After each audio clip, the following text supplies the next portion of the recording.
canvas-covered cabin in a... He wasn't famous yet, just a man out of prison trying to make it in music. Then one song changed everything. It wasn't even his own words, but it felt like his life. The warden led a prisoner. You think stars are made from talent and luck. This one worked because it was true. Tonight, we count down the moments that turned an inmate into a legend. Number 10 starts now. Number 10, Merle Haggard, Swinging Doors. This old smoke-filled bar is something I'm not used to. Where picture a honky-tonk on a Friday night, neon light in the window, a jukebox in the corner. That's the feeling of this song. It's a barroom confession, a man talking about the bar being his only home now. I gave up my home. Released in 1966 on Capitol Records, it hit number 5 on the country chart.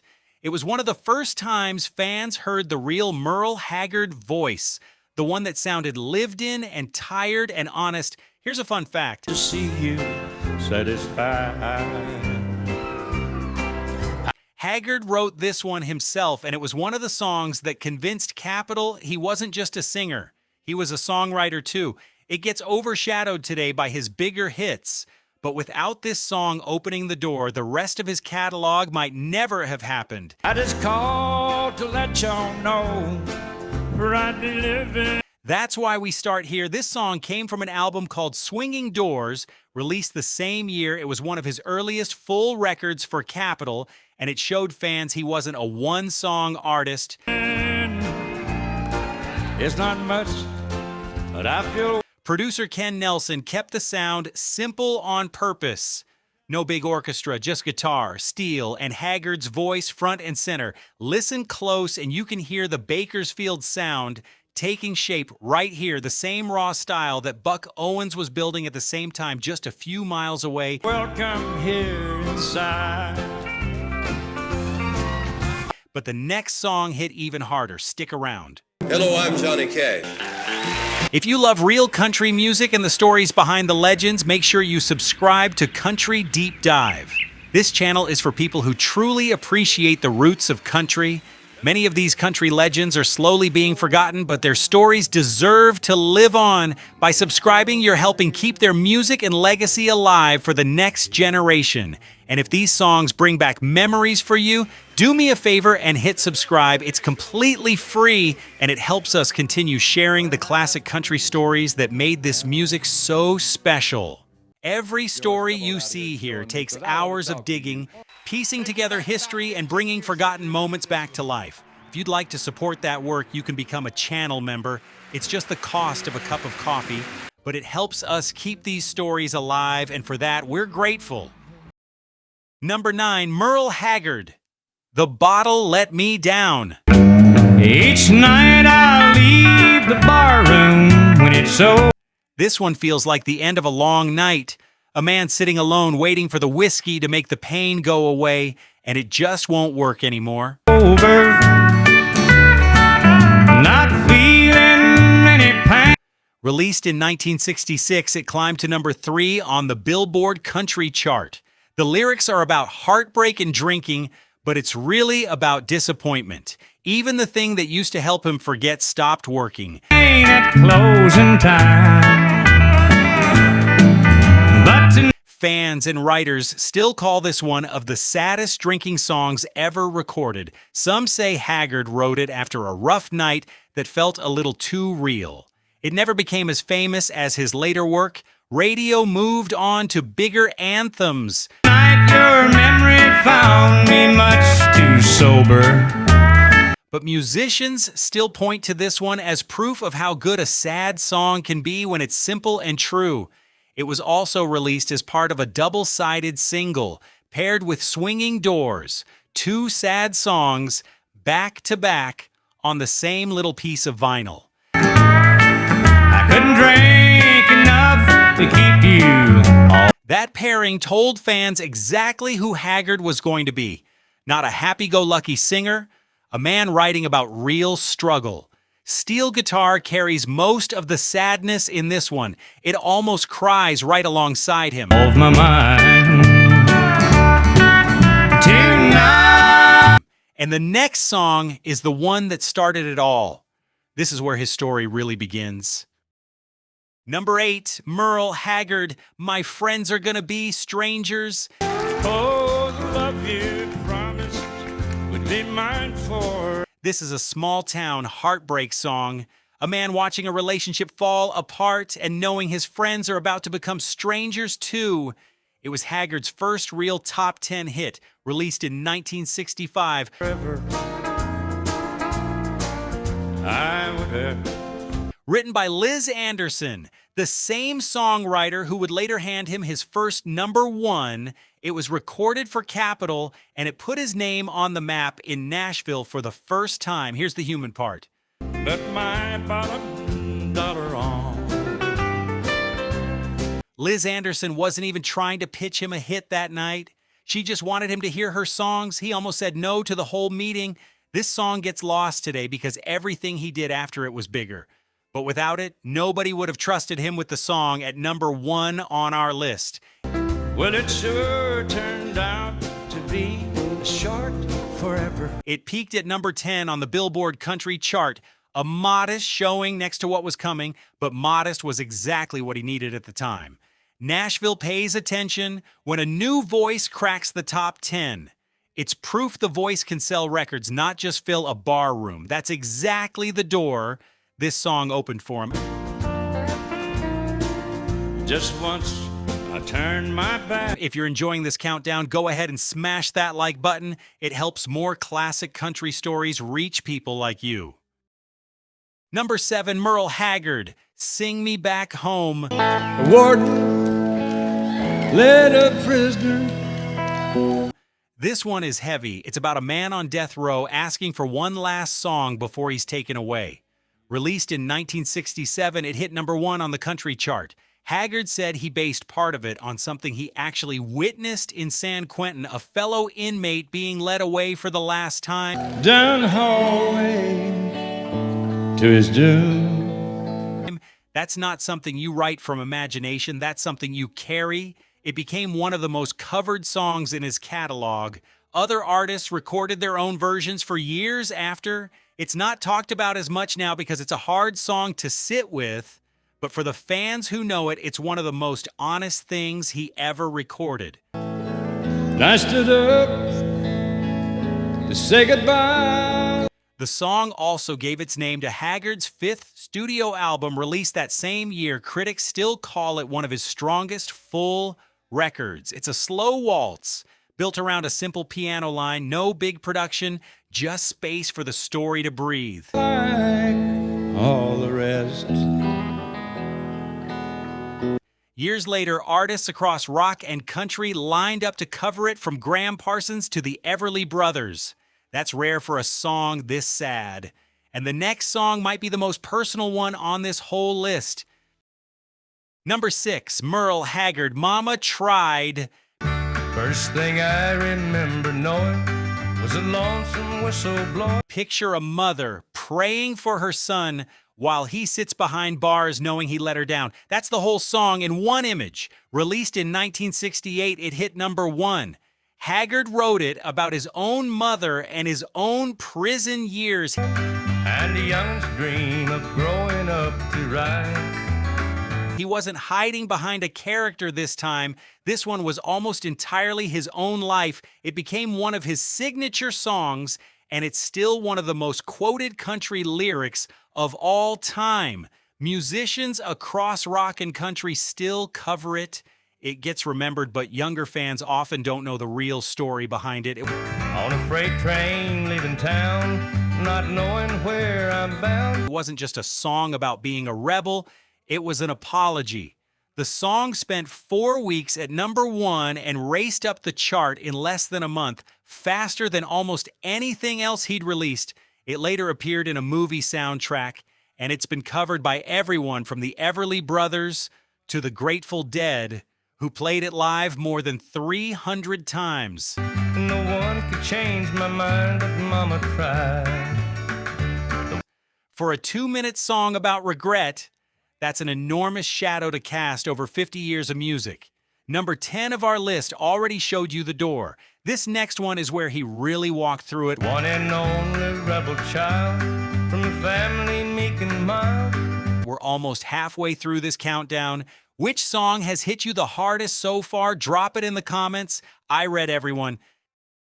Number 5, Merle Haggard, Working Man Blues. This is the song for anybody who's ever worked a job just to keep the lights on. It's about pride, not complaining, just getting up and doing it again tomorrow.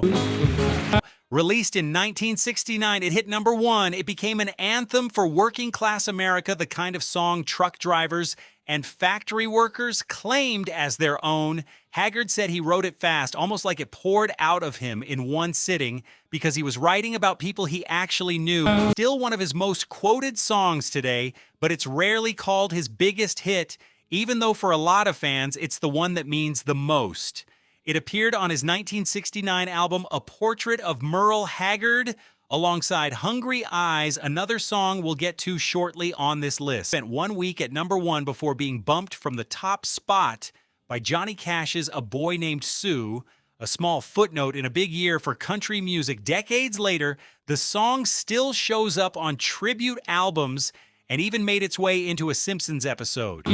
Few country songs have aged that well. The next song is about where he came from, and it might be the most overlooked song on this entire list. Number 4, Merle Haggard, Hungry Eyes. Canvas-covered cabin. This is a quiet, aching song about growing up poor, about parents who worked themselves to the bone and never complained out loud. Released in 1969, it hit number 1. Haggard wrote it as a tribute to his mother, honoring the sacrifices she made after his father died when Haggard was only 9. In a crowded labor camp. Here's the part that gets people. It's not literally his own story. Historians point out his family never actually lived in a labor camp. But it was written for every Oklahoma family who did, the thousands of Dust Bowl migrants who came to California looking for work. That's where the title came from. Now, in his memory, I revive. Haggard said it was about the hungry eyes he pictured in every mother from that generation, including his own. It appeared on the same album as Workin' Man Blues, giving Haggard 2 number 1 hits off a single record. 'Cause my daddy. Critics and songwriters still call it one of the most delicate things he ever wrote.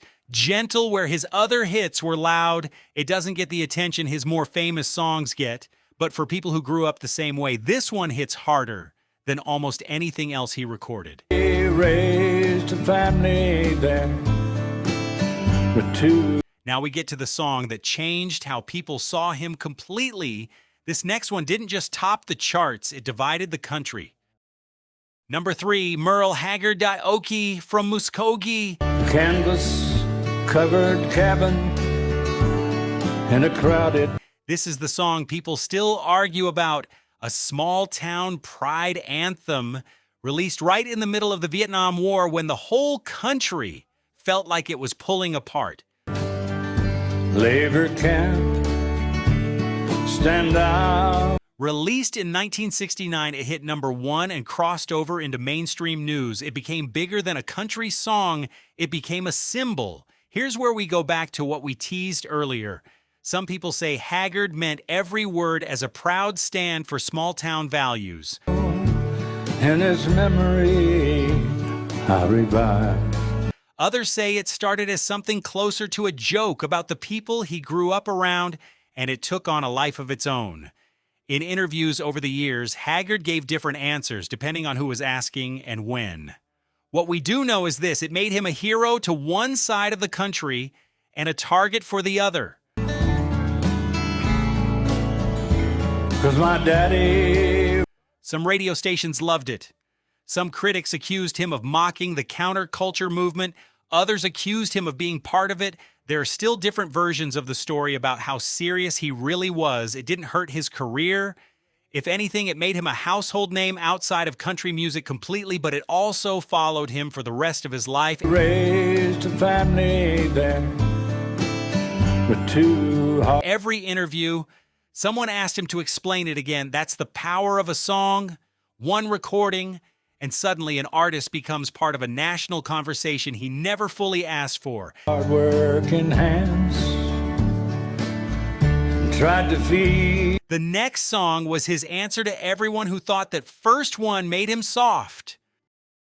Number 2, Merle Haggard, The Fightin' Side of Me. I hear people talking bad about the way we have to live. This one comes out swinging. It's a warning to anybody talking down about America to a man who's already made up his mind not to listen quietly.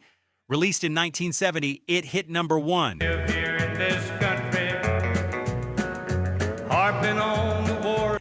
It was written as a direct follow-up to the reaction from Okie from Muskogee, and it doubled down completely. Here's the fun fact. Haggard has said the song grew out of him defending soldiers and veterans, people he felt weren't getting enough respect at the time. We fight, griping about the way things ought to be. It cemented him as one of the most talked about voices in country music that year, but it also boxed him in a little. For years, some fans only knew him as the rebel behind these two songs and missed the sadder, more personal work that came before and after. And I don't mind him switching sides and standing up for things. He spent 3 weeks at number 1, his 4th straight chart topper in less than a year. Capitol rushed out a live version soon after, recorded at a Philadelphia concert, and that album hit number 1 too. Here's a fact most fans don't know. After Okie from Muskogee, Haggard actually wanted to release a very different song. They believe in when they're running down our countryman. Next, one about an interracial romance called Irma Jackson. His label wasn't interested. They wanted more of the same fire that made Okie a hit. So the world got the fightin' side of me instead, and the more tender side of Haggard's songwriting waited years to be heard. They're walking on the fighting side of me. Yeah. And now, the song that started it all, the one that turned a former inmate into a country star. Number 1, Merle Haggard, I'm a Lonesome Fugitive. Down every road, there's always one more city. Picture a man running, not just from the law, but from his own past. That's the whole song. Recorded in August of 1966 and released that December on Capitol Records, this was Haggard's first ever number 1 hit. I'm on the run. It spent 1 week at the top and stayed on the chart for 15 weeks. He didn't write it. Liz and Casey Anderson did, but it fit him so well, most fans assumed it had to be his own story. The highway is my home. And in a way it was. Haggard had walked out of San Quentin State Prison less than 6 years earlier. After serving time for burglary, when he sang about a man on the run, hiding from what he'd done, he wasn't acting, he was remembering. Here's the human part of the story. I raised a lot of cane back in my... Haggard almost didn't record it. He'd already had a few songs crack the top 5, but never a number 1. A songwriter named Liz Anderson came to one of his shows in Sacramento and asked him to come hear some songs she'd written. He didn't want to go. His brother talked him into it. That one favor changed his whole career. While Mama, you... After this song hit number 1, Haggard never really slowed down. 38 more number 1 hits followed, but this is the one that proved it. used to pray my crops would fail. This is the song where Merle Haggard stopped being a promising Bakersfield singer and became a name that would echo through country music for the next 50 years.